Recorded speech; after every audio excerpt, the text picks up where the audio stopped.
Sarah, that is an adorable little hedgehog behind you. Yes. What's his name? Well, he doesn't have a name. Okay. But he's a puzzle that Laura Myers gave me Oh my god. like 5 years ago. Oh my god. And I never made it. And so I decided to bring it down here to Florida and make it. I love it. So listeners, if you are listening to us only, Sarah is out of town this week, recording from a different location, and has a very cute little setup behind her, including a picture of a hedgehog, which is adorable. If you are watching, of course, it's a puzzle. That's right. Sorry, it's a puzzle that from here to looks like on our low res Zoom recording looks like a picture of a hedgehog. Of course, if you're watching, you can always watch our vidcast on YouTube if you would like to see the beautiful set decorating that's going on behind there. We've got a hedgehog and a dumpling, right? A There's dumpling, a little yes. stuffy dumpling. It's fucking adorable. Sarah, I love you, and I'm so happy to see you. Yeah. We've hardly been able to talk this week because I've been in this fucking Avid class that I've been doing, which is not usual for me. Those of you who are not in the film industry, Avid Media Composer is editing software that is used, and I am a certified instructor. I teach Avid at the 100 level, and I just took a 5-day class, which is the same amount of material that I would teach my students in 16 weeks in 5 days, and it was very stressful. So this is my reward for getting through the week. Is this your reward, or was watching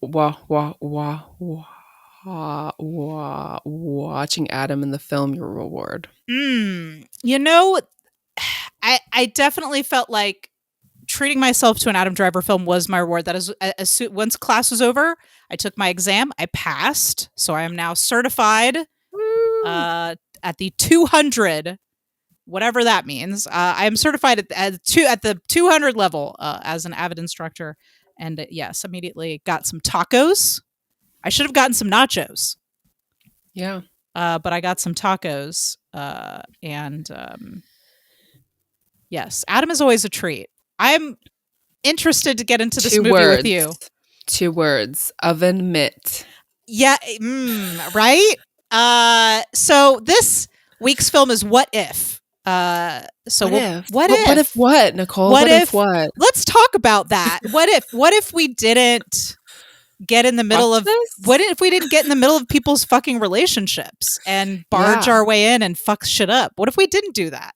Yeah. Exactly. What if we didn't? Anyway, What If is the movie that we're watching today. And of course, this is an Adam week. So we'll get into that in a minute.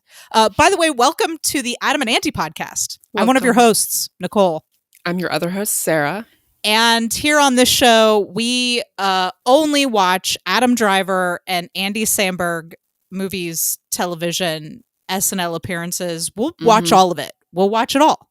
Ooh, SNL appearances, yes. I know. So that means if I could put Adam's SNL appearances on the wheel, if you would like. Yes, you could.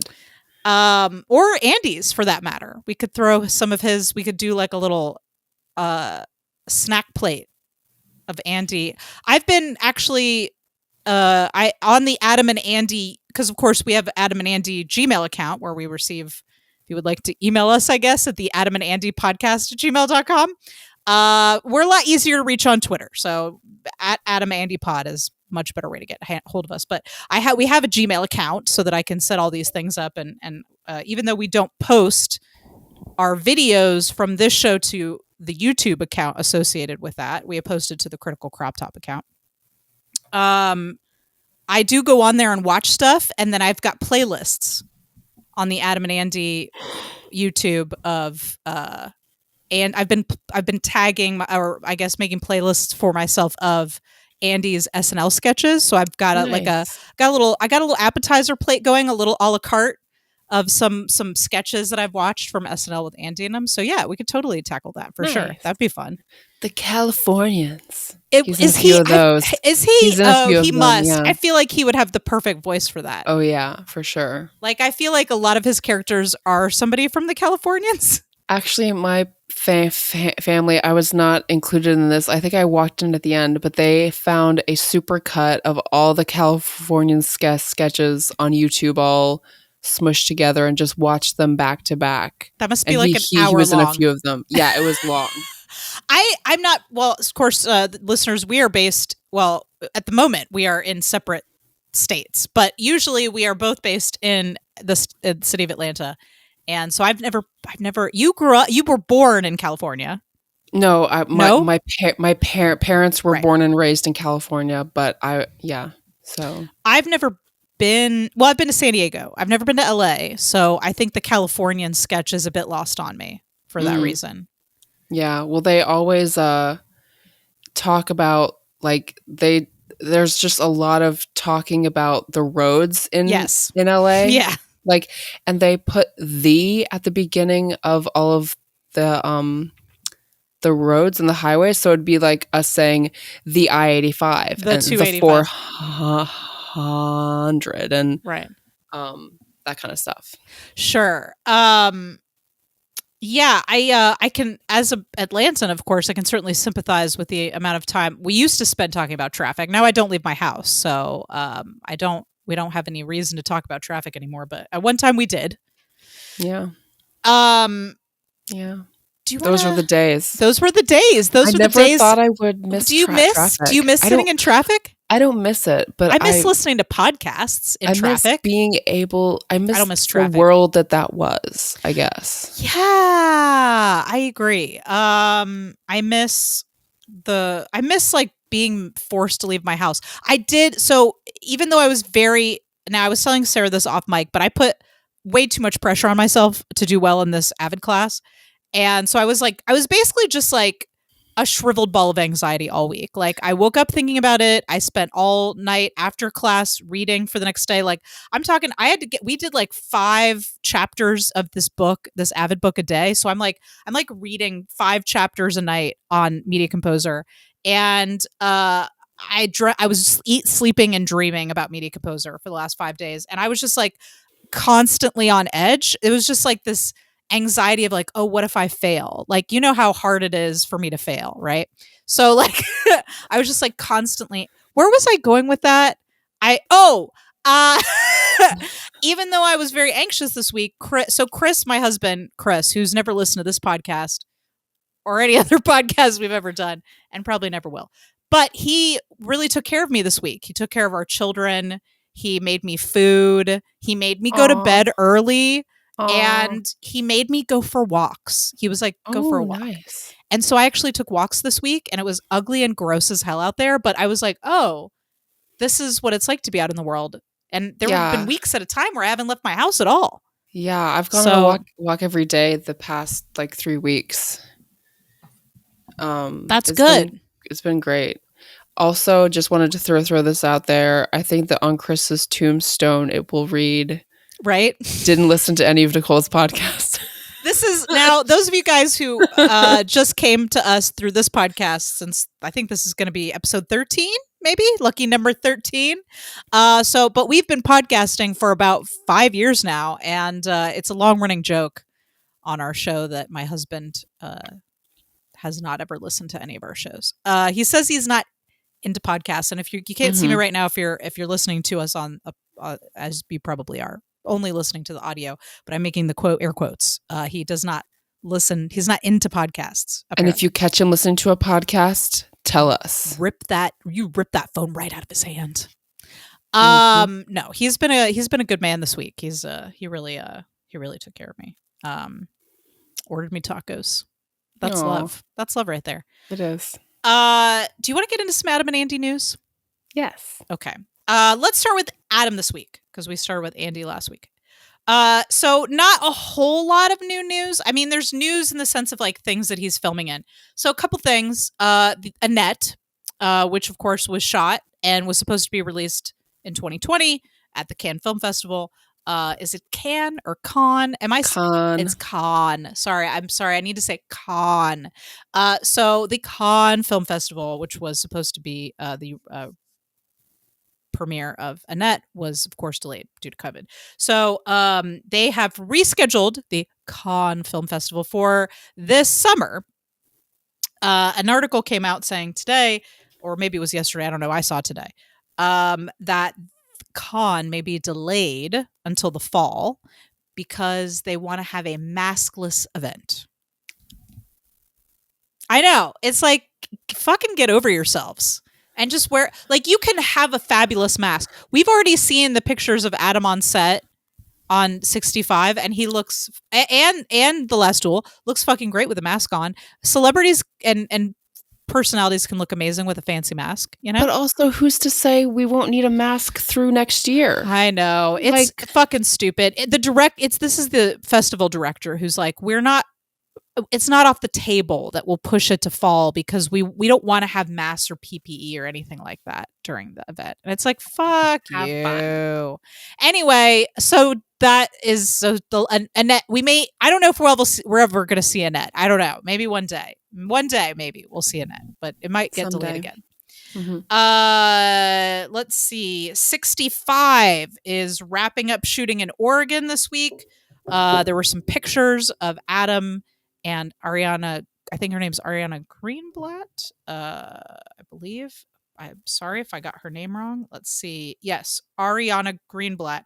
Some pictures of them shooting in like some kind of stream. Actually, I stumbled across an entire thread. Somebody had compiled every picture that a crew person or actor or anybody had posted about, or a tweet about 65, compiled them all into one Twitter thread.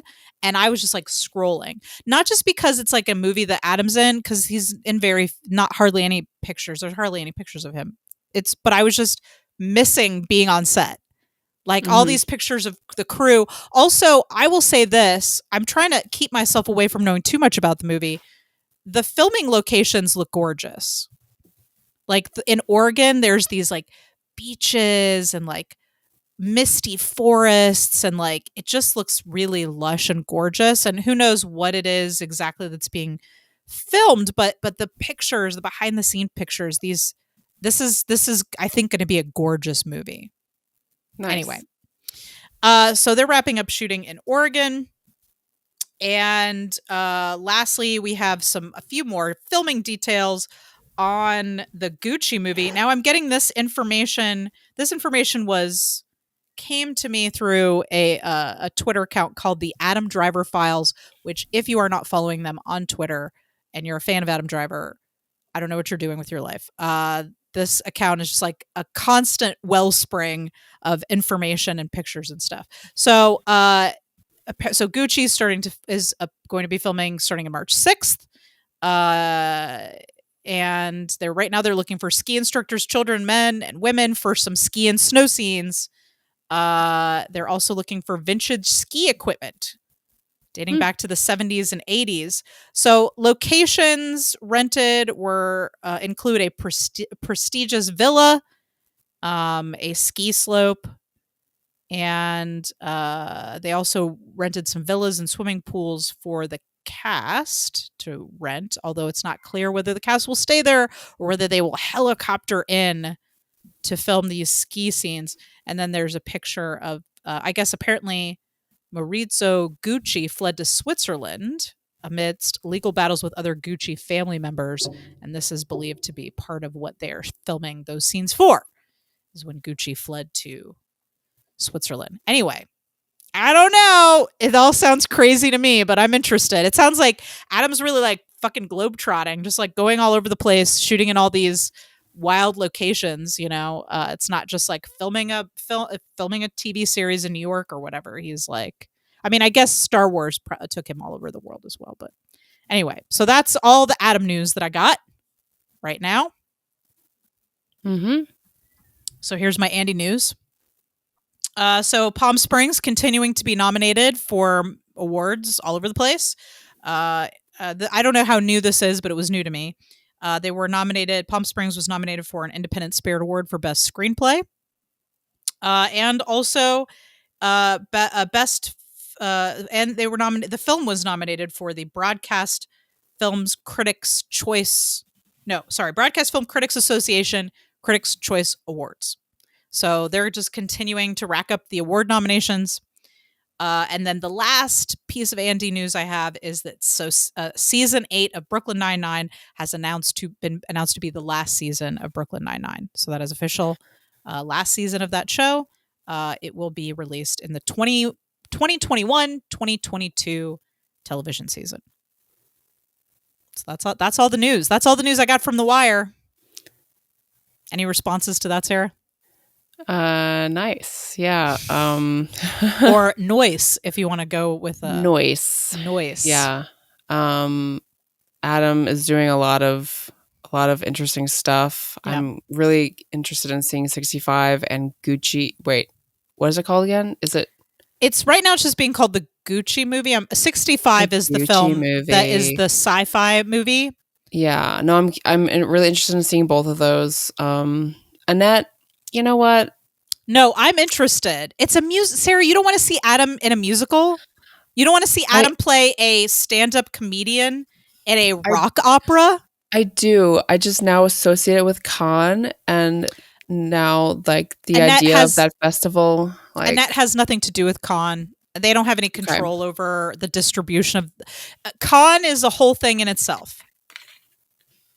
So the filmmakers of Annette and the people involved in the production have nothing to do with the festival. I agree with you. I think it's fucking stupid. But they haven't released it yet.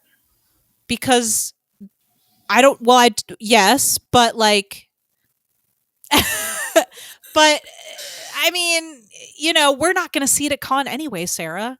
Mm-hmm. We're not. So we'll have to wait. It's like, I don't know. I just think it's like, share your work. Like, don't make such a big deal about doing it a certain way.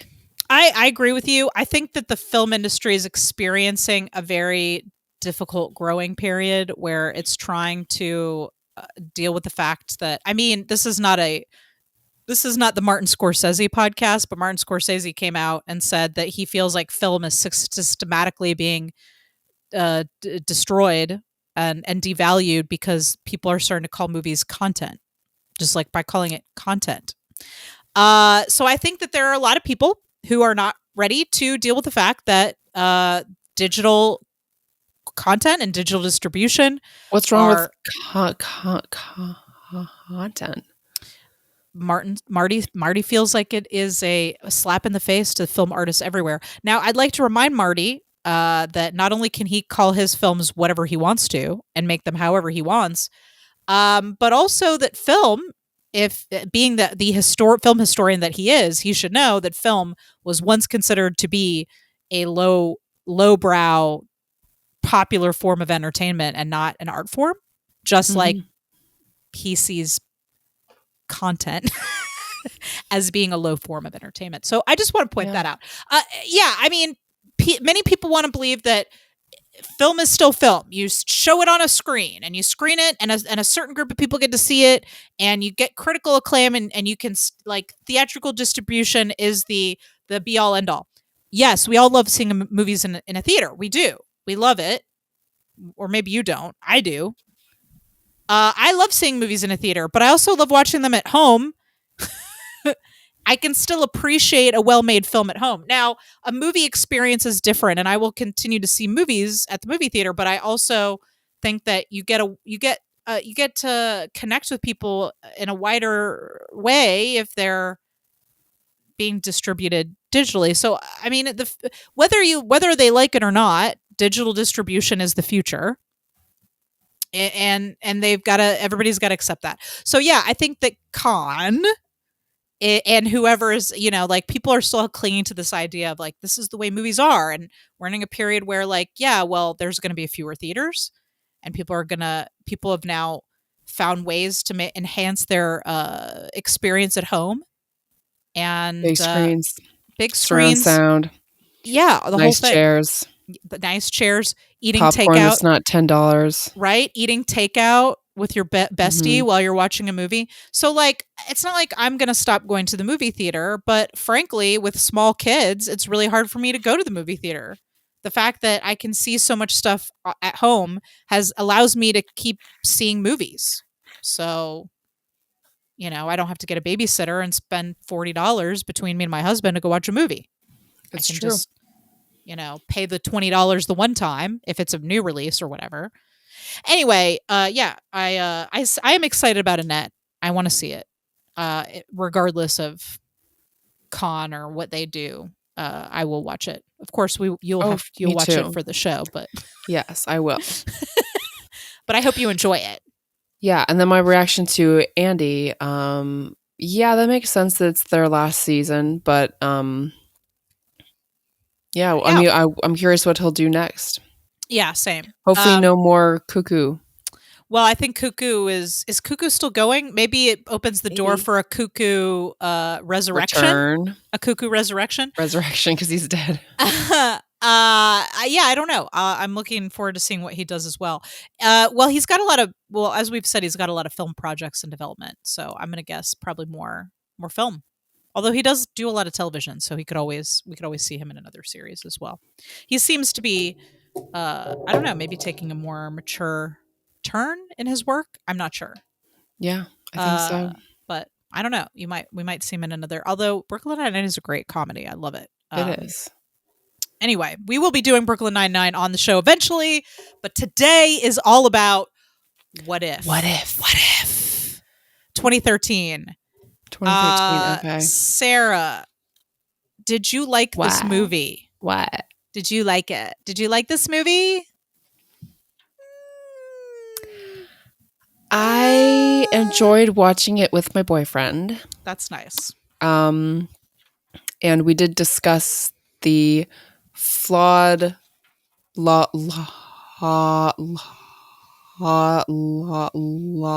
of the film, which I guess we'll discuss. Sure. But it was not my favorite. It's not my favorite. It wasn't bad. It was just It was meh. It was meh, and I feel like the entire thing was like one plot. Like there were no subplots, there were no side. There were, but we didn't things. see them. We didn't get any information about what was going on with the other characters in the movie. People would just pop in and say things like, "I'm pregnant," and you're like, "What?" Or "I am in a new country now," and you're like, "Okay, that's convenient."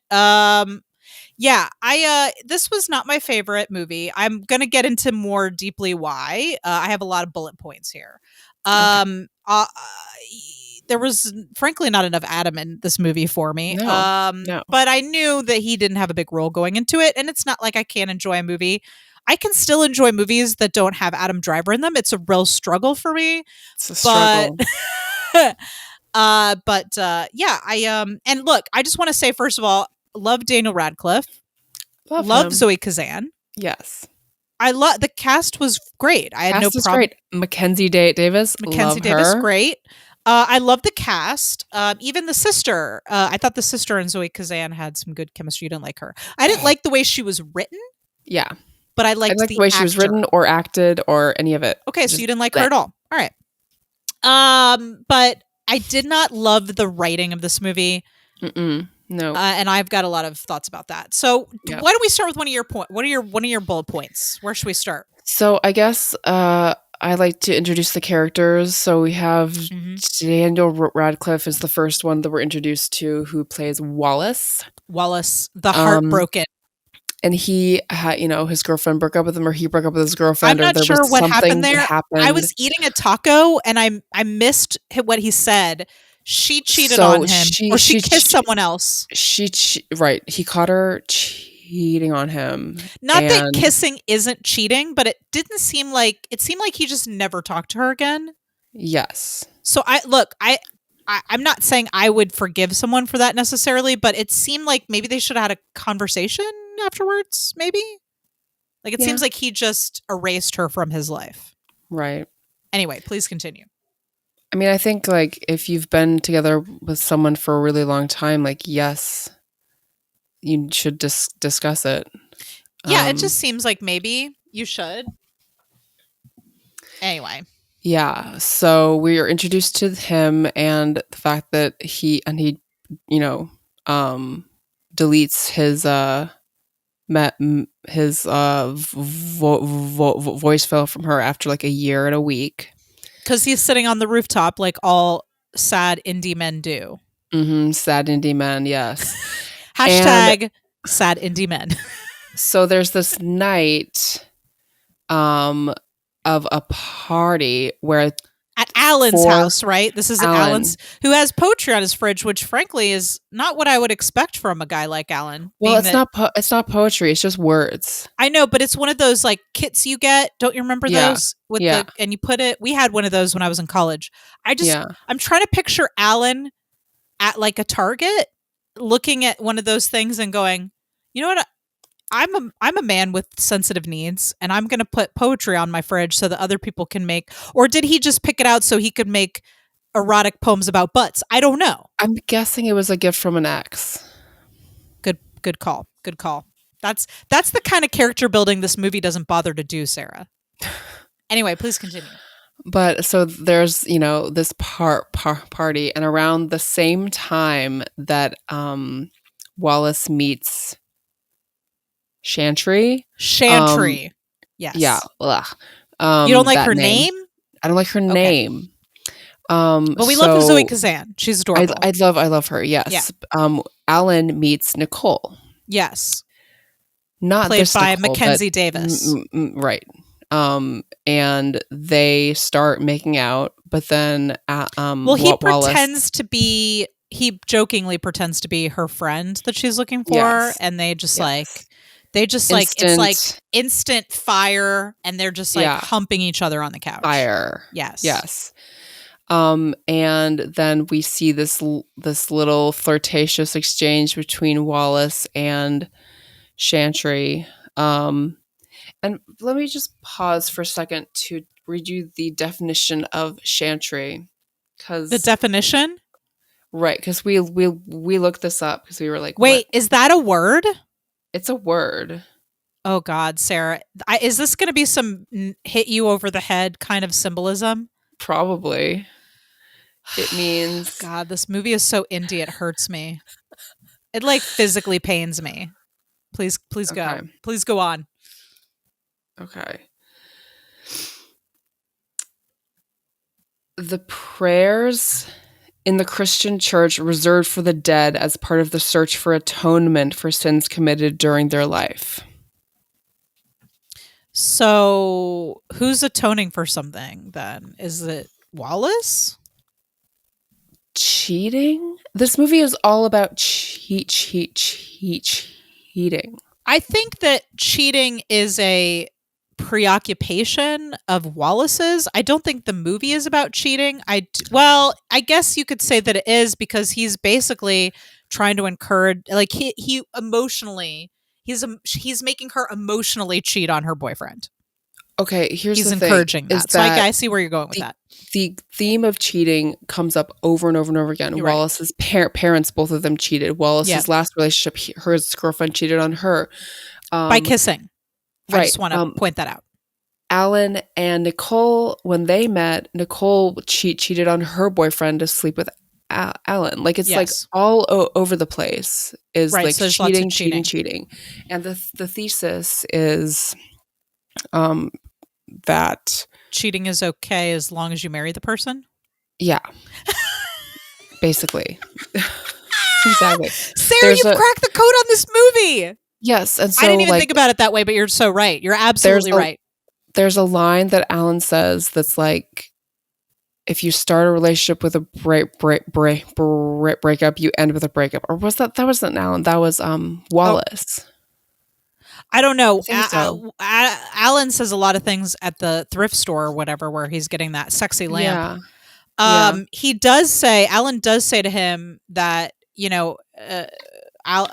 Wallace is mad at him, and he says something like, that Nicole never should have cheated on her boyfriend with him. And Alan says, but I married her, or I'm marrying her. Doesn't that make a difference? Or I married her. That's right. Yeah. They were already married at that point. Yeah. Yeah, you're right. Fuck. Yeah, that's the thesis of the movie. Cheating is okay as long as you marry the person at the end. Yeah. Apparently. Yeah. Um wow. Well, interesting that you say that, because the first thing I have written down is something that Wallace says to Chantry. So Wallace, of course, is played by Daniel Radcliffe. Chantry is played by Zoe Kazan. Um, he says on their way back from running into each other at the Princess Bride, love makes you a worse person. Yeah. So now my question is, yes, that's how he feels right then.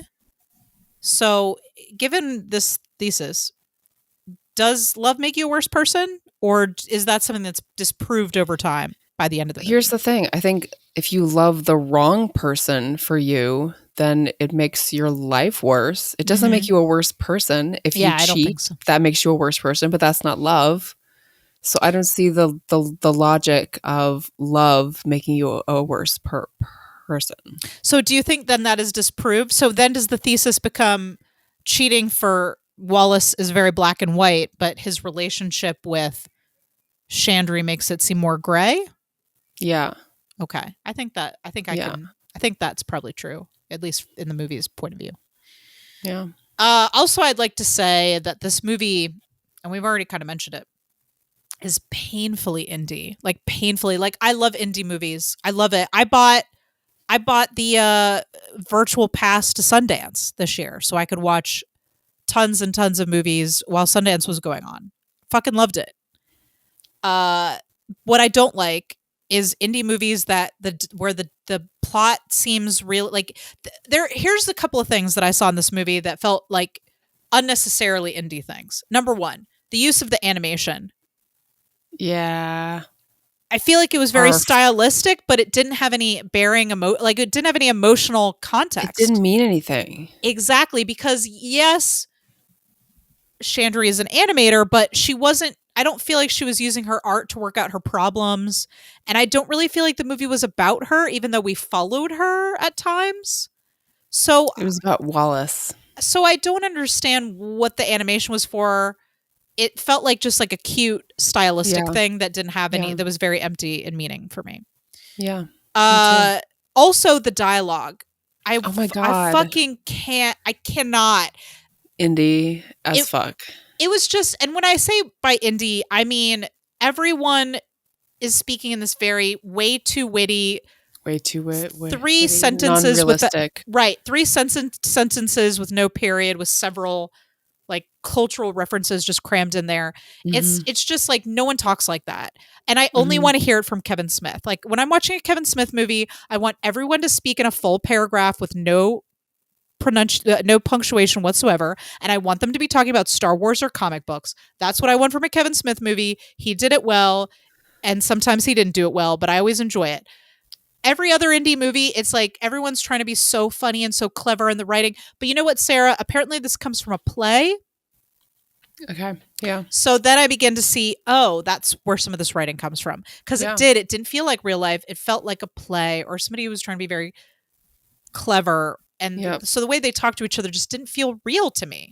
It was just like Except for Alan. banter, banter, Alan, banter. maybe Yeah. it was just Adam's delivery, but I feel like at least Alan felt like a real person to for the most part. You don't think so? I think that his acting was excellent, but his dialogue was still witty and I mean, he I, delivered it in a very like he did. He's a master. yeah, he delivered it in a very like casual way. Like when he has that Yeah. whole speech about, or not speech, but when he's telling Wallace all of his options, because of course, Yeah. you know, if you haven't seen the movie, Wallace and Chandry, I guess we should just give a little quick log line here.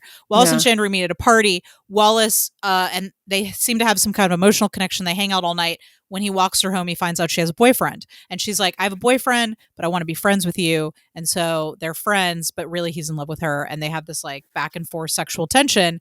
And so everybody in the movie is basically like, hey, Wallace, she's got a boyfriend, so fucking get over it, right? Which she really should. But we'll talk about that anyway. But that whole thing where Alan is telling him, "Here's all of your options. You can you can convince her to, you can kiss her, and then she'll cheat on her boyfriend, and she'll resent you, or you can manipulate her into getting rid of her boyfriend, or all these options." all that stuff, he said it in a way that sounded very grounded. Mm-hmm. So it made it feel like a real character. Whereas I feel like somebody else could have come in and tried to make it sound really quick and clever and like, I don't know. He did a good job with what he was given, is all I'm saying. He did a good job. He did a very good job. Yes. That isn't good enough though. It cannot transcend the contrived dialogue for sure. Okay, what's next on your bullet points? So Ben. Can we talk about Ben? Oh my God, Sarah, can we talk about Ben? Please, before I don't want to say anything. I'm just going to let you start. But yes, I feel like we've got to talk about Ben. So, okay, let me start with the first night that Wallace and Chantry meet, and she's like, she has a boyfriend, and which she didn't mention until right at the end there. And also, they flirted the whole night too. Yes. And so when she said that, I knew that it was a joke. Like I was like, oh, she's being cute. This is another cute little jokey. I mean, Sarah, have you ever seen? You've been out with me, right? Have you ever seen a man approach me when we're out together? It doesn't. No. It's not like it happens a lot, but I don't know if you've noticed, but it's been a while since you and I have been out in public, but we've been to like a party or something before without Chris. Usually we're with him, but if a man approaches me, it's like, I'm not saying that women shouldn't talk to men or anything, but like if a man approaches me in a way that seems flirtatious, I'm immediately like, oh, hey man, listen, I'm married or whatever. Like, and they're like, like just cause I'm not shaming her. I want to make this clear. I'm not shaming her for flirting or anything like that. I'm just saying like I have a physical reaction when a man approaches me with that sort of like that look of like they're about to flirt with me, where I'm like, oh, let me just put a stop to this so that we can just have a normal conversation. You know what I mean? Like it's just something that happens to me, and I'm not saying everyone else has to react that way, but I feel like, I'm like, oh, hey, wait, bro, let's get this out of the way so we can just talk like two people talking to each other, Yeah. Anyway. So she totally was, flirting with him. And then when she said that she had a boyfriend, I was just like, oh, well, that's just a joke. That's just a little thing, and then it turns out like a few scenes later, like it wasn't even the next time it was mentioned. It was maybe like the third or fourth time that it was mentioned that she had a boyfriend. It wasn't until we actually meet her boyfriend that I was like, oh, she actually has a boyfriend. Like I just couldn't believe that she could have behaved. Oh no, I believed her. I believed her right away. I didn't believe her until I actually met him, because I was like, how can she behave this way when she has a boyfriend? Yeah.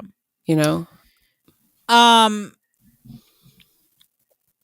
So Ben. Yeah, Ben. So, I feel bad for him. I think it's unfair. He seems like a good dude. I'm not saying that they needed to end up together, because obviously if she's flirting with someone else, then she's feeling unfulfilled in some way in her relationship. So I'm not like blaming her and saying she's like a scarlet woman. I'm just saying Ben, the character, got a raw deal in the movie and in the writing, because they sent him away. Like, first of all, here's another thing that bothered me about this movie. There are no stakes. Okay. No stakes. None. Nope. Because Wallace is falling in love with Chantry, who's also kind of falling in love with him. But then they send Ben off on this convenient trip to make her more lonely, but also to get him out of the movie, which is like, that's your conflict. Like, why are you taking? That's not how life is. Yeah. People do have relationships and they're living with someone, and then they meet someone and there's a spark. That happens. It happens. Yeah. And but to take away the thing that complicates that, why would you do that? Like he okay, also, so the humor in this movie was so strange. At times I was like, what movie am I in? Like, remember when they're cooking dinner and he like gets this shit in his eye, and then Wallace like hits him with a door and he falls out a window? I was like, what movie is this? Like, am I in a Will Ferrell movie now? Like, what is going on? Like, it was so weird. Yeah, it was jarring. Like, he would have fucking died. that was a very high fall. He would have at least had a traumatic brain injury, and Yeah. this movie would have turned into her like taking care of him as he's like learning to fucking like eat again or whatever. It was just like, what is happening? This I don't understand. Um, yeah, I felt bad for Ben. I feel like he got a raw deal. I feel like they put him in to complicate things, but then took him out without letting anything happen, which was lazy and stupid. And frankly, when he punches Wallace, when Wallace comes to um, Dublin and he gets Hmm. punched in the face, I was like, he fucking deserves it. You don't think so? I think I think that he deserved getting to get punched in the face. He earned it. I think that everyone in this movie didn't do anything truly bad. No, I feel but like Wallace was definitely trying to break them up, whether he was like doing he it didn't mean intentionally. to. He wasn't doing it intentionally. Was he though? Like, I mean, he was, but he wasn't. Like, he knew he had feelings for her and that he couldn't just be friends with her. And Uh-huh. what Yeah. was he going to accomplish by going to London, like Dublin? If she had gone to Dublin, she made her choice. Mhm. Like, what are you going to go? Like, stand at the doorstep and say, choose me instead? Like, she's already made her choice. You're Yeah. too late. Yeah. Anyway, it was like, also, I love the part where Ben is like, hey, just want to make sure that you're not here to like have sex with my girlfriend. Don't put your penis in her. And I was like, that was there were like a few moments I really loved in this movie, and that was one of my favorites. I don't think that's something that people would actually say to each other. It felt very like movie contrived, but it still made me laugh. Yeah, I have to say that that moment made me not like Ben. I think you're not supposed to like him, which also is lazy. You know? Yeah, I feel like I definitely feel like if I had liked Ben more and if I had seen more of him, I would have like the stakes would have been raised, Which would have you been know? good. Yeah. We could have used some steaks. Yeah. It was a very this movie was all vegetarian, no steak. No, all vegetable, no steak. You know what I mean? Yeah. So, something else, I'm sorry, are you No, please, next? no, go Sorry. ahead. Go ahead. Okay, the skinny dipping, the That was one of my whole favorite scenes, actually. That was one of the few yeah, scenes I liked. I liked okay. everything leading up to it. I didn't, now there are things I didn't like about it, but overall, it was one of the more, like, I actually sat up in my chair and it had my attention, you know? I liked the whole discussion about the Cool Whip. I thought the actors had a good rapport in that scene. They were very funny. Adam was wearing shorts, so that was a big bonus for me. You and your Um, shorts. he I literally Sarah, his didn't meaty thighs were on display. I can't believe you didn't notice. I Anyway, didn't this is a notice. thirst moment, so I'm not going to get into it. Anyway, their back and forth was very funny. It felt natural for once. I actually really liked the scene where they were like swimming and it was too cold, and then they came back, and then they, where she was like, "Oh, I'll look if you look." That all felt like it had some emotional resonance for once. Now, then they ruined it by having their clothes stolen, but up until then, I liked it. Anyway, you go ahead. I was very, offended by the fact that both of them decided to skinny dip. Like, it just that is unacceptable to me, like, even if they don't touch, Oh, they that's crossed the just line for wrong. sure. I mean, they Yeah. crossed the line for sure. I didn't get offended by it. I actually thought it was really fucked up that their friends took their clothes and left them on the beach. Like, Yeah. who does that? That was weird and fucked up. And then they had to sleep in a sleeping bag together. I don't know. That Mhm. was all very weird. Like, they took a moment that felt kind of real, and but that if your movie is about, is cheating always bad, that's what the movie's about, right? Mhm. So if this movie is about that gray area, then we got to have scenes like this. Yeah. This was the one time where it felt a little like it had emotion, and that something was happening that was emotionally intriguing to me.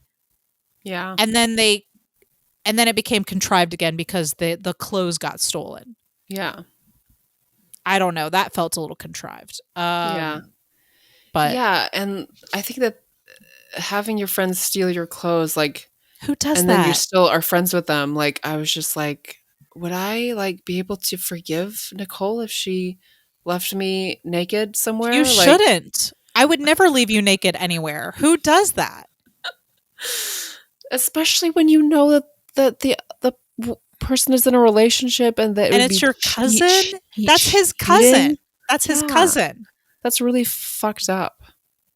I mean, I get that Nicole and Alan are kind of like wild and crazy, but it's like, what if they got like arrested? Like, I don't Yeah, know. Like, what if yeah, I I don't know. It seemed a little extreme to me. extreme. And then they had to, like, drive home with them or They left something, them I there don't like all know. night, which was so Yeah, weird. Like, what were you yeah. trying to get to happen? I don't know. I mean, I know what they were trying to get to happen. It Well, wasn't what's the worst thing that happened in this movie. It wasn't the dumbest thing that happened in this movie, but I did think it ruined what was otherwise a real moment to me. Oh, I have something else. I'm Mm. sorry, I'm, like, on a roll. No, please get on a roll. Roll that thing. Fool's Gold. What do you think about Disgusting. Fool's Gold? Disgusting. I didn't like it being used as a romantic device. I didn't care for it. It made me upset. I was upset that they wrapped it up and gave it to each other because I'm like, is that bacon still good to eat? I just like, I, again, I don't understand The what's feces romantic and the about, colon?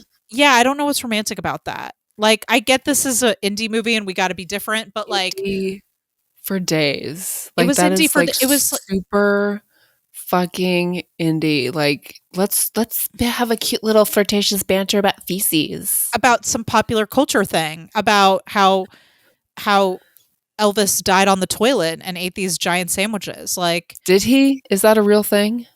I mean, he did die on the toilet because No, but is he had Fool's Gold a Tourette's. real thing, or did Yeah, they just make that up for this I don't film? know about fool's gold, but he did eat like peanut butter and bacon sandwiches. Yeah, I don't know if he had the jelly part. It was definitely peanut butter and Yeah, bacon. she was like, "You take an entire loaf, you scoop it out, I you mean, put an entire jar of peanut butter, an entire jar of jam, bacon it up, gross. like a pound of bacon." Yeah, I was with them when they put all the butter on the bread. I was like, you have my attention. And then when they put jelly in there, I was like, fuck this.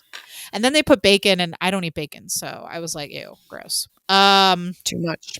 It was too much. It was It was fucking disgusting, honestly. It was enough for Um, a party. It was like a party meal. they also served it at their wedding, Sarah. Yeah, She cut it instead of the cake. Did you see that? Instead of I cutting a saw wedding that. cake, I saw she that. cut a loaf of bread. And I'm concerned. I'm concerned about the health code violations. Like, how long? I know bacon can sit out for a while, you know, but like, how long? Like, when did Wallace wrap up that sandwich? Hmm. Like, at least hers like came out of the fridge or something. Like, he Yeah. wrapped it up, maybe rode there from the subway. I don't know. I don't know how long that bacon's been sitting out, and Do you I don't think want to. they I don't even want were to. I gonna don't. eat it? Do you think it was just a gesture? It was just a Do you think symbol? they fucked and then ate the sandwiches together in bed? I hope they didn't. I hope not. Yeah, no. Alan would have. Alan would have eaten nachos off of her body. Alan would have made Nicole into Fool's Gold. I don't know how that would work. Slathered her in butter and jam and just dropped some bacon. Now that's a sandwich I can get behind. Yes. Yeah, no, I did not care for the Fool's Gold sandwich. I did not like it. I have another question for you. Yes. Has anyone who's written this movie ever spoken to a woman before? No. It I doesn't would say seem not. like it. Yeah, all of the female characters are ridiculous. The dialogue Like, was fucking absurd. the friends and the coworkers of, like, Chantry and Nicole, like, they were all just, like, vapid and, like, silly and vain and ridiculous. That knitting circle conversation was painful. Painful. Also, just like the way they're all like fighting over Wallace all the time, it's Yeah, what like, the fuck? ew.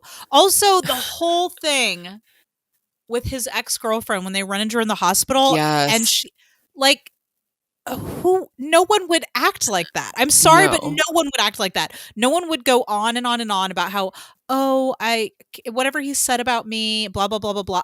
Like, again, it's like everyone's fighting Yeah. over Wallace, and I love Daniel Radcliffe, but for what? Yeah. It's not like he's Adam Driver, Ah. you Yeah. know? I'm Yeah. just kidding. I love Daniel Radcliffe. I don't I think love any him. man is fought over in public like this by any woman. Honestly, I don't. No. No. I really don't. The way that that his ex went on and on and on about him, and how shaken she was. Like, I feel like, yes, you would be shaken if you ran into your ex, but you would just, like, maybe avoid eye contact with them or be like, "Ooh, Yeah. are And you she's like, okay?" "What are you doing here? Are you It's a sick?" it's a It's like, "It's a hospital. hospital." It's a hospital. I feel like she would just maybe avoid him, probably. Don't you think? I mean, it seems like it's been a while Yeah. anyway. Yeah, and then Chantry, in, like, the bitchiest way possible, is like, "He hasn't mentioned you at all." I didn't think Like, that was bitchy, but, like, I I'm feel just like saying, that like, the was the only way you way could she said reply to it. that. Well, Yes, a little, yes, you but could say the way she said it was just like, yeah, it was all very weird, and I just didn't I exactly the way the coworkers were like with her about how they were talking about the guy who was managing the project, and how she's like, I can't believe I gave him a hojo, and I'm like, is that a hand job? Is that what she's saying? Like, what yeah, woman talks like this? Anyway, no. that just another thing about this movie that bothered me. Anyway, we haven't really talked about Alan. Do you want to talk about Alan a little bit? All I feel right, like we need to spend some Alan. time on Alan. What do you think about Alan, Alan? AKA Adam Driver. Alan Where does he seems rank at the to be pantheon of Adam characters for you? he's definitely an Adam character because he is kind of a jerk, kind of a Mhm. dick bag, like, He's but a little bit gross. he's a little bit gross, A but little bit you gross. like him because Yeah, he's likable as well. because he's more interesting than almost Yeah, everyone else in the movie, as usual. yeah, yeah, But yeah, he's a little gross. He talks about eating poop, which was weird. He was yelling at old people, which I did not care for. I was like, "Ew, what is this all about?" Drunkenly yelling at old people. I was like, "Ooh." yeah, Um, he. I feel like also every time people kissed in this movie, they were just like devouring each other's faces, yeah, and it was weird and creepy. And not yeah, just like Adam and Nicole, Alan and Nicole were like constantly devouring each other's faces, but also even at yeah, the end when Wallace and, like, I'm supposed to be really happy that Wallace and Chantry are friendly together, and I thought the sexual tension of them moving closer and closer, the blocking was really nice, right? yeah, At the end, after they gave each other those gross sandwiches. yeah. But then when they finally kissed, I was like, I had to look away. I was like, this is ew. Like, they're just like smashing their faces together. And I was like, that's That's how you unnecessary. kiss Nicole. Is that how Blah. I don't I Just maybe kidding. I do kiss that way. I don't know. Nobody's filmed me, but that was intense. Yeah. So Alan is a little crazy, a little wacky. Him and Nicole's relationship seems to go pretty fast. Like, what is the Really timeline of this fast. movie? A How year? long? A year? So in a year, Alan and Nicole meet, move in together, which he bought her that adorable whatever that cute sex lamp, which I was like, now that's a guy with a good heart. He's going to buy you a lamp that makes you want to experiment sexually. I'm into it. I don't remember that at all. He What is bought the the lamp? lamp. Remember, they were at the. It was in the early part of the film where it was like practically right after he met Nicole, where she was like moving in, and he wanted to buy her that weird like elephant thing. Do you remember? And Okay, then yeah. ended up buying her a lamp, and he asked the lady at the counter if, well, he asked Wallace, like, does this lamp, if it was hanging by your bed, would it make you want to experiment sexually? And then he Yeah. asked the lady at the counter if what she thought, and she was like, I have one just like it in my house, which was nice. I thought that was good. Yeah. Then they get engaged But with at the the rings, engagement party, it's their with their wedding. initials on it. Yeah. What did you think about that? Not for me. No, no. No. Alan is a strange guy. I like it. But yeah, I mean, it seemed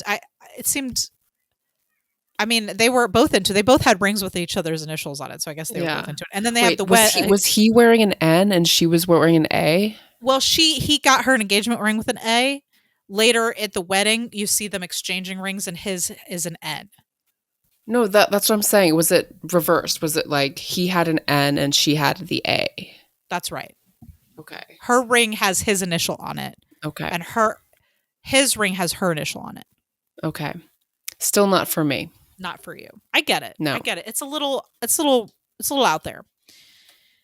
Then they get engaged, then they get married at the engagement party, and then she gets pregnant. Yep. So what Pretty quick. what is the comparison there? That Wallace takes too long to do things, that Wallace is a hopeless romantic, and Alan is like kind of a crazy id-driven sex maniac, but yet his relationship progresses to a more stable place faster than Wallace's does. I'm not really sure what's the deal is there narratively. What do you It think? seems like Alan is the hopeless romantic, and the thing with Wallace and Chantry is that she's in a relationship. There's no way that he could be any faster than he was. Like, plus, like, I honestly don't think he was trying to break them up until he went to Dublin. And also, can we talk about that diner scene where Yeah, she sure. Yeah. invites him, Well, and he before comes we home get there, from. one last question. Is Alan a good friend? Do you think Alan is a good friend to Wallace? Is Alan a good friend? I don't think so. I don't think he gives good advice. I don't think Well, he. frankly, all the advice he gave him at first was accurate, was true. He said, "Leave her alone. She's got a boyfriend. It's never going That's to go true. anywhere." Yeah. Then later, I feel like the options he laid out were pretty spot on. Taking the clothes sucked. That was Taking the not clothes, cool. yeah. But in his defense, I guess Nicole talked him into it. Apparently, it seemed like that was her idea. Yeah. Later, he's pretty mean to him on the bench, but he was also Yeah. drunk and upset about his own relationship. What were they fighting about? Here's the thing: nobody in this movie matters. Side characters have things happen, but we don't have any. No, there's no follow up. Was Ben having some kind of relationship with the woman across the hall? Who fucking cares? They're never going to follow up on it. What were Alan and Nicole fighting about? Who knows? Mhm. It's not important, but it should be. Yeah. Right? Alan think is so. always giving Wallace advice. What is Wallace doing for Alan? I don't know. Wanting to bang his cousin. It seems like the only thing. Anyway. In Alan's defense, I think most of his advice was good. The clothes thing was not cool. But also, like, I don't see Wallace really reciprocating this relationship with anything other than criticism. Yeah. You know? No, I think that's definitely valid, and I hadn't really asked myself that question if Alan was a good friend or not. His character was just not important. Like, no one seemed to be that important, honestly. Like, that's what I was saying before about how it was really like there were no side plots. It was all about Wallace and Chantry. Like, every scene was in service to their relationship. We didn't get a break from it. And not, I mean, I love romance and rom-coms and stuff, but it was a little much. Yeah. I agree. Okay. You wanted to talk about the diner. Let's talk about the diner. Yes. So yeah, so okay, I guess we have to back it up and say that there was a night where they go out, where Chantry and Wallace and her sister go out dancing, and Wallace and her sister end up. That was making Alan's out. wedding. Oh, After Alan's wedding. Yeah. I was like, they went out dancing. Yeah, no. Chantry Yeah. and Wallace went out dancing, but then Yeah. later they went to this wedding together. Right. So she comes back to Chantry comes back to her apartment and calls Ben, and he's like in the middle of an important thing in Dublin, and That scene was kind of uh funny, actually. it was very funny. I also was And it like, made me feel why? bad for Ben. It was I like a felt bad for Ben. Yeah, I was like, why did he pick up that call if he knew that maybe he thought it was that a maybe he thought it was an emergency. He said it was the okay, middle of the yeah, night, so maybe he was yeah, worried about her.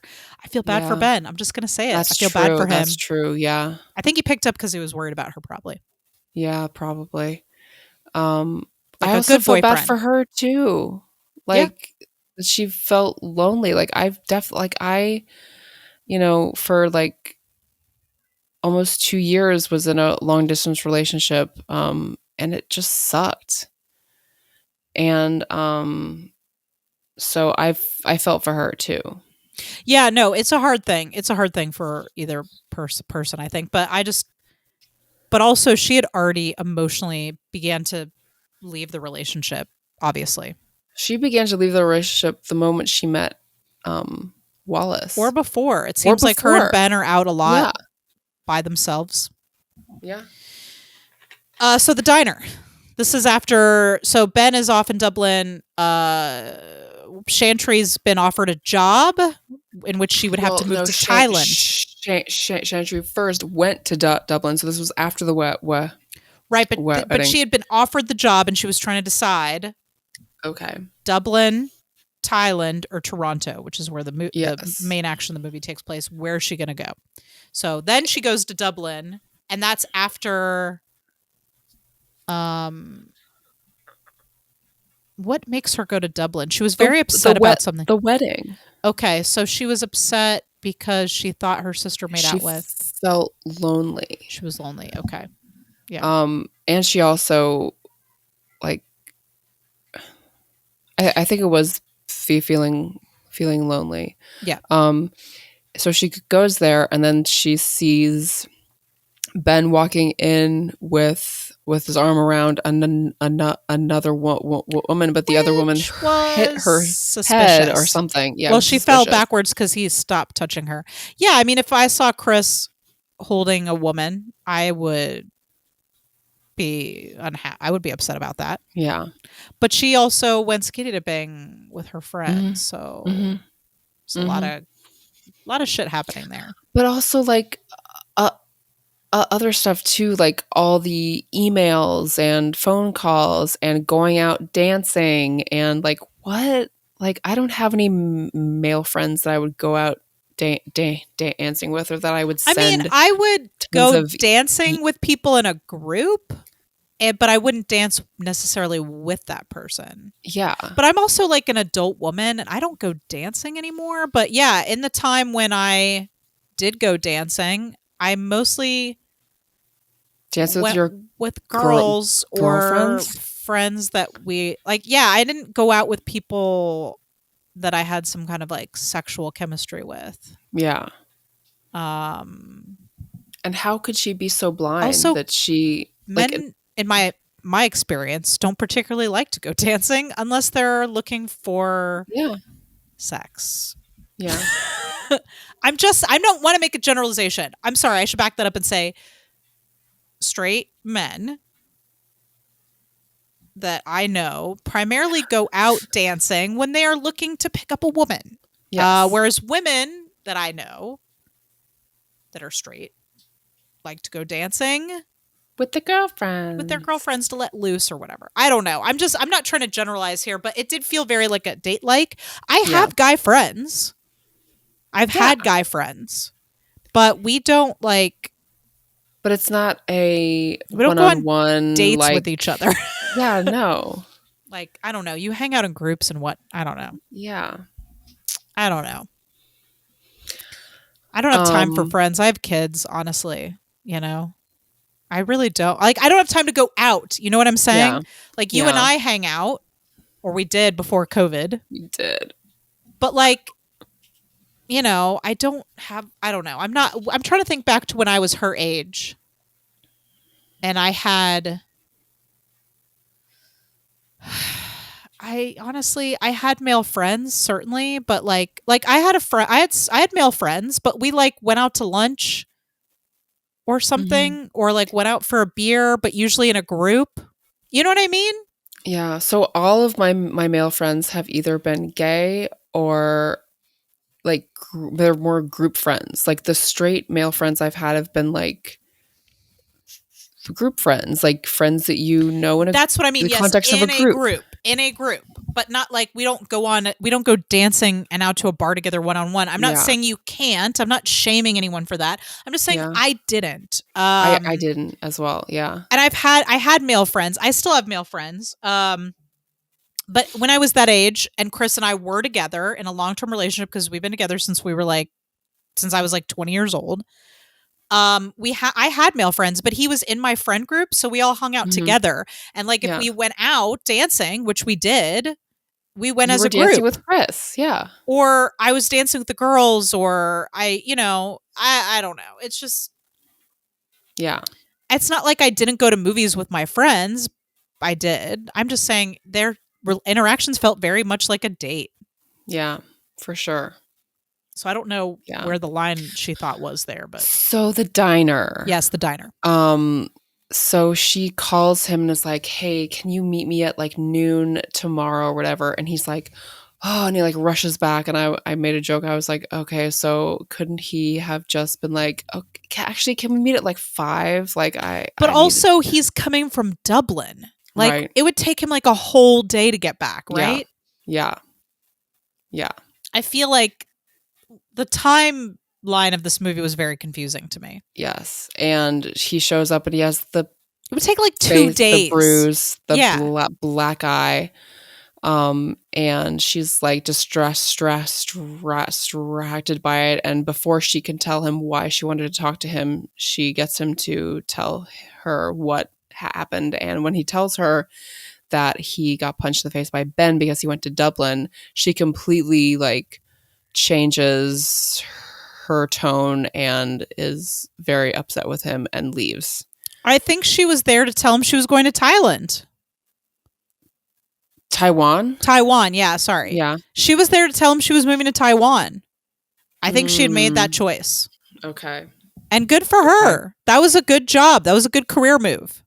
Yeah. She can't base all of her decisions on men. So you thought that she made that choice, like, because Yes. I thought that she was going to say that she broke up with Ben and wanted to be with him. She didn't break up with Ben. She never said she broke up with Ben. She never said she broke up with Ben, but I was thinking that she did because when Wallace came to Ben's door and Ben was like, "She's gone," he didn't mean like she has left the apartment. It's like she's gone, like she's left me. I don't And think then they he left on good punches her. terms. I think that they left it as like our relationship is up in the air. He wanted her to move and she was like, I don't think I'm going to. I don't think they had broken up, but I think they were on their way to breaking up. And I don't think a person makes a split decision like that and goes, I was here to tell him that I want to be with him, but now that he wants to be with me, I'm going to go to Thailand. I just don't see that happening. So I think she was there to say, "Hey, I got this job offer.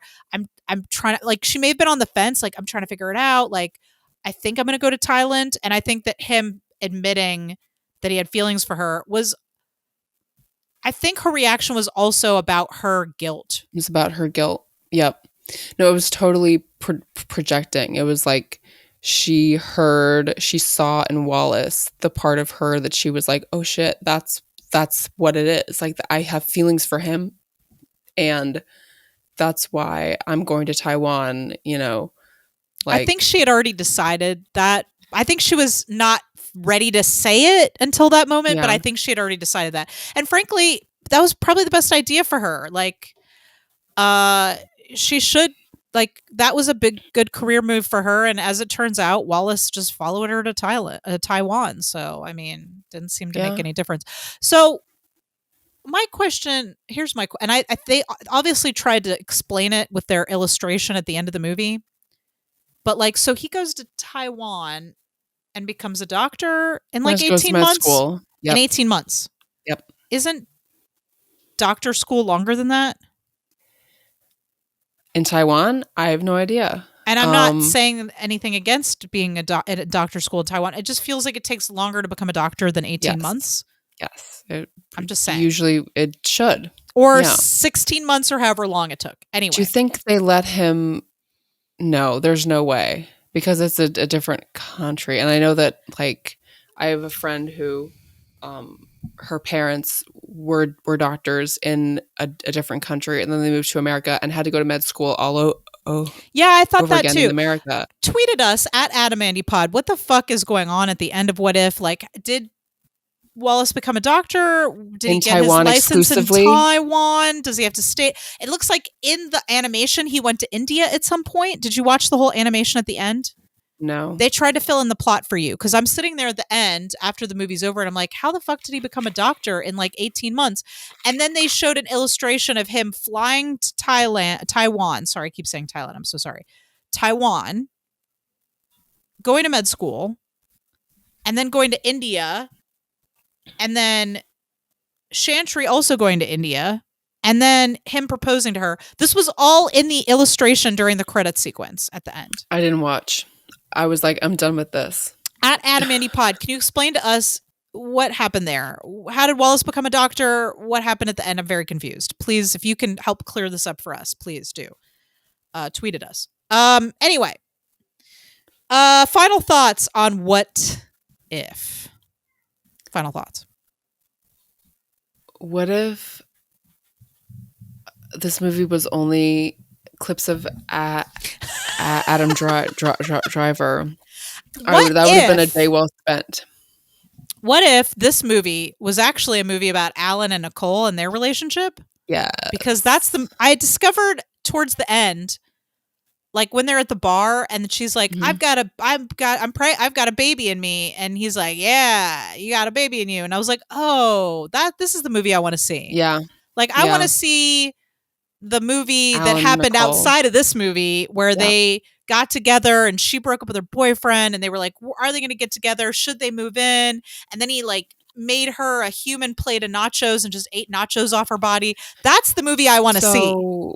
We want What If 2? What If 2? The Alan and Nicole story. Electric Boogaloo. That's the movie I think I actually wanted to see, and I got this instead, and it was a bit disappointing, I'll be honest. Yeah. Despite the fact that I love Daniel Radcliffe and I love Zoe Kazan. Why isn't she in more stuff? I feel like she's not in enough stuff. Delightful. She's always a delight. Despite the fact that I love those actors, I did not love this movie. I did not love the writing of this movie, and frankly, I think I would have rather seen a movie about Nicole and Alan. Yeah, honestly, I enjoyed their scenes. Yeah, and the wedding was so cute. fun. Oh my god, yes. Yeah. Yes. They put him in a very ill-fitting suit thing like that. It did not, I don't know what was going on with the wardrobe department. You know me, I don't look at anyone below the neck. It was not the best fit. They also dressed Adam like he was going to be on some kind of bowling team for most of the movie, which I found to be a little strange, but maybe that was just the fashion of 2013 and I don't remember. Okay. So I guess if you're an Adam fan, would you recommend this movie to an Adam fan? Or would you say just go to YouTube and watch the compilation of all the clips of Alan? I would say you go to YouTube and watch the compilation of all the clips of Alan. Yeah, I kind of would too. It was a bit of a slog. I'm not going to lie. This movie was a bit of a slog. I stopped it several times to go, how much more of this is there? I mean, it wasn't bad. It was just not. It wasn't That's My Boy. Yeah, no. It wasn't That's My Boy, but I would say on the I almost said speculum. On the spectrum of Adam films that we have watched, this is on the low end for me. Low end, yeah. In terms of how much I enjoyed the movie. And in terms of how important he is to the film. Which is fine. Andy had a much smaller role in Celeste and Jesse Forever, and I still thought it was a great movie. You didn't like Celeste and Jesse? Wasn't he a main character? He was not. No, Rashida Jones was the main character. Remember, like he was in it, but not in it as like he was maybe in it a little bit more than Alan was, but he was not a main character. He was in and out of that movie. Oh, he had more prominence than Alan does in this movie, but he was not the main focus. Celeste was the main focus. And I still enjoyed it. Even the Tour de Pharmacy movie, Andy was not the focus. Yeah. Look, what if you like overwritten indie comedies, Overwritten. then this is for you. But if you don't, then just go to YouTube and Google Alan What If and watch ALLAN. all of Alan's scenes, and I think that's you're probably good at that point.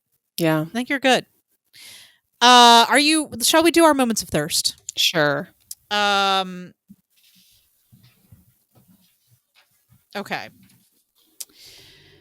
Who goes first this week? I'll go. You go. Get your thirst out. Get that thirst out. So the first moment are lots of moments, I guess, anytime he's talking to Wallace about love and relationships, like just the way Adam speaks about. He's confident. I mean, he's confident. Mm-hmm. He's charismatic.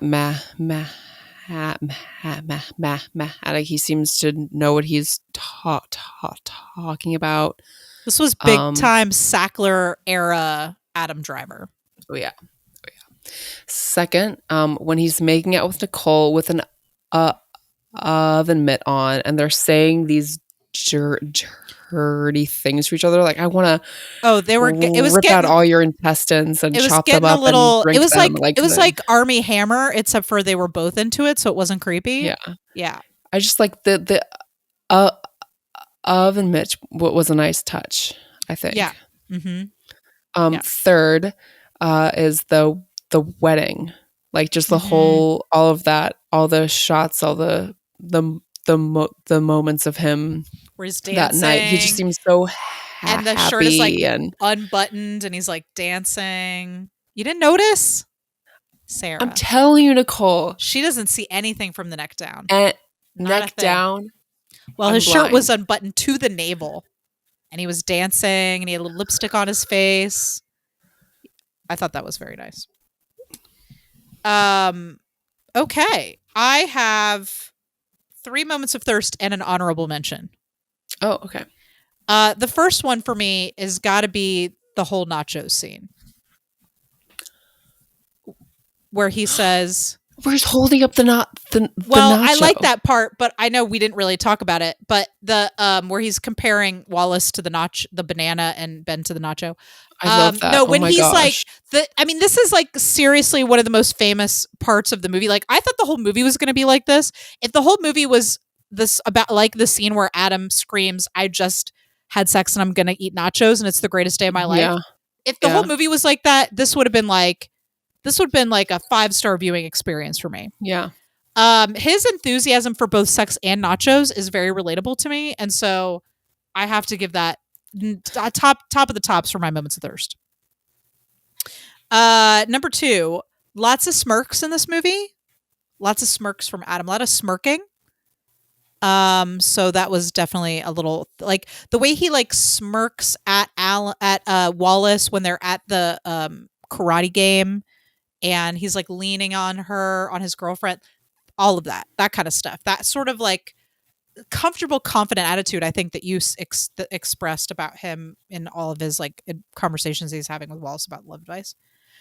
Number 3 moment of thirst, 18 months later, Alan. Hello. When they're at the second wedding and he's like, doesn't have the goatee anymore and his hair looks different. I was like, oh. And he's like holding the baby. I don't know if he was like because he was holding a baby. I don't know what it was, but something about 18 months later, Alan was just like, hello. I noticed that Nicole cut her hair, but I didn't notice a change in him. Again, not paying attention. She cut her hair probably because the baby was pulling on it, and he grew his hair a little longer. So his hair was longer, and he had lost the goatee. But also, and he was wearing a much nicer shirt or suit. This is probably around the time that Mackenzie Davis was in *Halt and Catch Fire* as well. Maybe. I mean, did they shoot that stuff at a different time? I don't know. He looked different though. Like he looked a lot different than he did in the movie. Not that he wasn't hot in the movie. He was. He's always hot. Come on. But there was something about his transformation where he's like got a nicer suit on. He looks a little bit more grown up and he's like holding the baby and like they look all kind of like, like a little harried, like you do like at a wedding when you have a baby and you're like, I just gotta fucking get out of here because this baby Yeah. is crying. I Yeah. don't know, something very sexy about that to me. Yeah. And then my honorable mention, this is gonna sound absurd, so just bear with me. It's this little, very little moment, little thing he does. He has the ring box, right? After he gets the ring. They're walking down the sidewalk. Oh, sorry. I've got 2 honorable mentions. He puts the ring in his pocket and then he just like holds the ring. He's like holding the ring against his leg in his pocket as he's walking. Like it's making it hard for him to walk. And there was just something about that gesture that maybe it was because it was drawing my eye down to that lower part of his body. I don't know. But there was something about how he was like holding that ring box. Like it just couldn't properly fit in that area of his body without him holding onto it. There was just something about that I just it made my ears perk up a little bit. I did not see that at all. Go back, take a look. I'm just saying. Okay. And the reason I have to give this an honorable mention is because we didn't talk about it, and it was one of my points, and I didn't get to it. Is that Adam just generally made everything like Adam is giant, and he made everything look really small in this movie. Except for Mackenzie. She's tall. Yes. So yes. But like him and Daniel Radcliffe walking down the street, he looked giant compared to Daniel Radcliffe. Also, when he's sitting on that bench drinking the beer, it looks like he's sitting on the tiniest bench in America. And he could barely fit his body on it. Like his knees were up so high, just trying to sit on that bench. And then Daniel Radcliffe sits down. I'm like, oh, it's a normal bench. It just like Adam makes the bench look so tiny. This is so funny. Like, I just don't find him to be big at all. Are you serious, Sarah? I'm serious. He's enormous. I've known a lot of tall men, and he is not what I would call a taller man. Are you he's a freaking serious right now? I'm serious. 6'2". That's not He's 6'3". He's 6'2". He's 6'3". We looked it up one time. Didn't he say he says how tall he is? No, you looked it up and it's on Wikipedia, but he says in like Girls, I swear to you, we've already settled this. And on the TV show Girls, Carol Kane asks him in one of the episodes in character, how tall are you? And he says he's 6'3". And if he says it on the show, I don't feel like he would make it up. Yeah, I know it says it on Wikipedia, but that's not how tall he is. He's 6'3". He says it in Girls. I'll find the GIF and send it to you. Tweet at us at AdamAndyPod. Who's backing me up here? Adam Driver is 6'3". But he's 6'3". He's playing a character in Girls. Why would he lie about an inch of his height? He would just say his normal height. In shoes, he's 6'3". No, he's 6'3". At AdamAndyPod tweeted us, what is Adam Driver's actual height? It's 6'3". I believe it's 6'3". Wikipedia doesn't know everything, Sarah. Also, that's still fucking tall. Yeah. How tall are you? I'm 5'10". He would tower over you. Not tower. He would tower over you. He would tower over me. Taller. I'm only 5'1", so he's like a full, like over a foot taller than me. Anyway. I'm almost a foot taller than you. Yeah, that's true. Most people are taller than me. As you would imagine, I'm normally up for pretty much anything in the bedroom, but I can't tell if what happened was weird or sexy. All right, are you ready for some Adam and Andy trivia? Yes. Adam or Andy, a trivia contest. Are you ready? I'm ready. I was born ready. Adam or Andy, a trivia contest for one. Sarah's got some trivia questions in some configuration. I'm not sure what it's going to be. Configuration. She's going to try to stump me. So I have some Adam and Joanne trivia. Ooh, I like it. February. I like it. I guess, is this coming out this month or next month? This is coming out next Wednesday. So today is the 19th as of the time that we are recording. And this episode, somehow I will edit it between now and next Wednesday, which is the 24th. Okay, so still in the month of February. Yes. So happy Galentine's, by the way. We didn't get to spend. Galentine's. I know we didn't get to spend Galentine's we didn't together. Get to talk about it. Oh my gosh. Okay.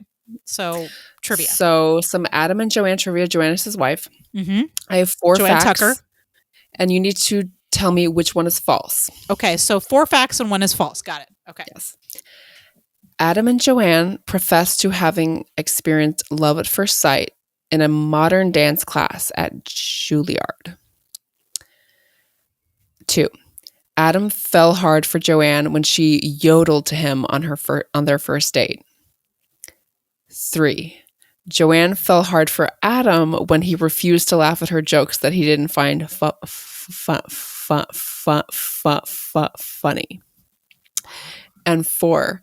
Adam and Joanne gave their son the last name Drucker, a combo of their two last names, since Joanne didn't change her name. Which one is false? Wow. I definitely want the first 3 to be true. And I do feel like Juilliard is the type of place that would make even the largest man take a modern dance class. I'm also now picturing Adam in dance attire, which makes me really happy. It's Adam seems like, by the way, I didn't cover this during Adam and Andy News. I forgot. But this video blew up on Twitter about somebody saying that they had known Adam in high school. And then all these people replied under, sorry, not Twitter. It was on TikTok. There were a bunch of people on TikTok saying, oh, I went to school with Adam and he was like this, or he was a geek in high school. He loved theater. He was really shy. All the girls were in love with him, blah, blah, blah, blah, blah, blah, blah. Anyway, so there's all this stuff. So he seems like the kind of guy that would not laugh at your jokes if he didn't think they were funny. Now the question is, I don't know much about their son, to be honest. Most people don't. They've been very good at keeping him a secret. And actually, no one knew about him for like 2 years after he was born. So I don't know as much about their son. I'm going to go with the last one, D, as the false. It's a trick question. They're all false. I made them up because Adam and Joanne are so private and secretive that there is literally nothing about their relationship online. Whoa. You really got me. I'm trying. You trying did good. to get you. You did good. Wow. Was that mean? No. I feel like that was a little mean. No, I deserve it. I deserve it. You don't deserve it.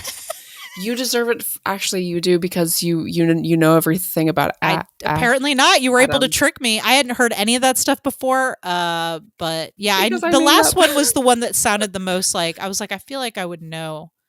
I don't think anybody knows anything about their son. So yeah, good for them. Yeah, I came up with stuff that I was like, this sounds like it would be true, but I have no idea because they don't share about their relationship at all. I'll tell you what, though, I will go to bed tonight, dreaming about Adam wearing modern dance attire. Just like walking into class with that rotisserie chicken, setting that rotisserie chicken down, strapping on those dance shoes, and I would love if any of our listeners would know if any of those are actually true. Well, you made them all up, so probably not. No, what I'm saying is, like, what if? What if? What if? What if?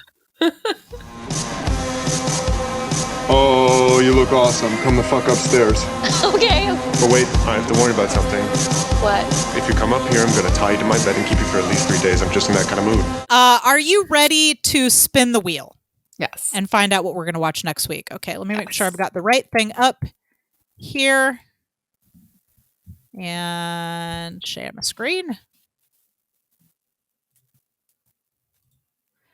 Okay, so here we go. On the wheel this week, we have the unauthorized Bash Brothers biography or something. Anyway, if that one comes up, we'll talk about it. This, of course, next week will be an Andy week. So these are all Andy Samberg things.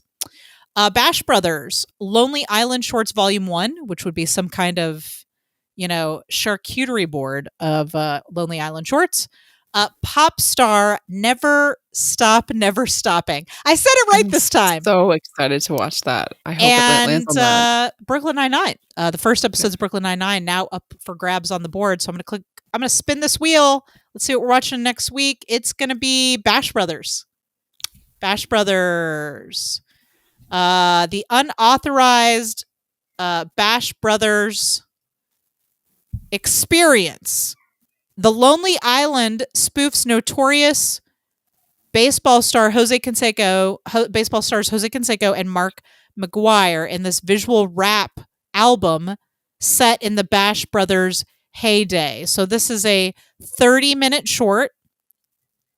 They like their sports shorts, don't they? They love those sports shorts. This is this is Andy Samberg, cast as Andy Samberg, Akiva, and Yorma, Jenny Slate, Sterling K. Brown, Jim O'Hare, Stephanie Beatrix from